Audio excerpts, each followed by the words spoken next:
eelmise aasta alguses alustasime selle värgiga. Teises vlogis kohe rääkisime, et kõik raskused on ületatavad ja ongi 2021. Bring it!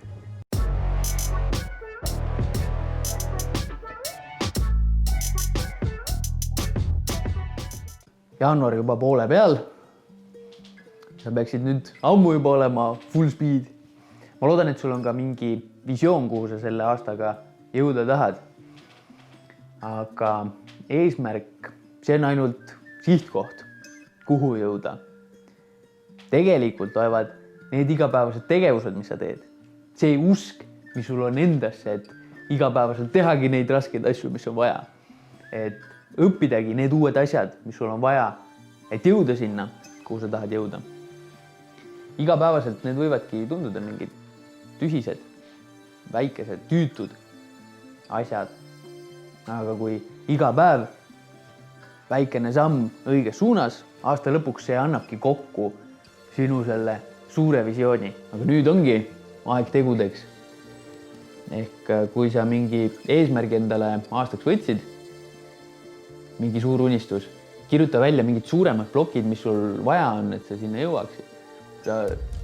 Ma ei tea, mingid küünlaid tahad hakata internetis müüma. Davai, mul on vaja internetipoodi, mul on vaja Facebookis, Instagramis mingid presentsid ja mul on vaja raamatupidamine handlida. Sealt tulevad juba mingid väiksemad igapäevased tegevused. Aga kuidas 100% garanteerida, et see unistus saab teoks, see ongi tegelikult igapäevased tegevused ehk harjumused. Aga mis asi on harjumus? Räägitakse, et 60 päeva pead mingit kindlat asja tegema, siis on sul juba lihtsam seda asja teha. Otsusta fucking ära lihtsalt, et sa iga päev pärast tööd 6-7 tegeledki enda side businessiga küünla müümisega. Edasi on juba asi tahtmises kinni. Kui sa nüüd suudadki ehitada erinevad harjumused nende asjade ümber, mis sinu jaoks on olulised, mis sa tahadki ära teha, kus sul mingid eesmärgid on.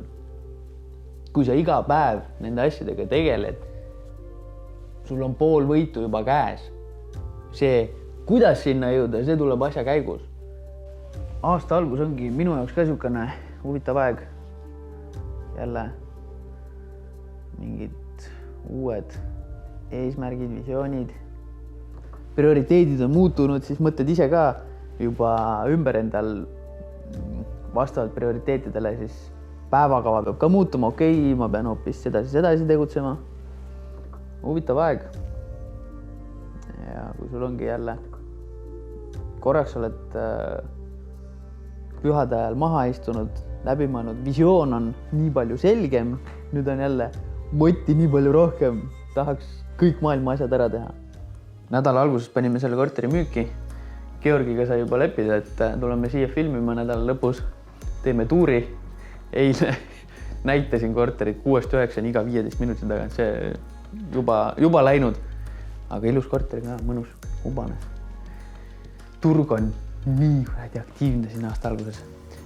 Panin just turuülevaate video ka üles, mine vaata. Nii palju lund, nii mõnus. Pühadelt ka nii mõnusad. 1,5 nädalat reaalselt puhkasin.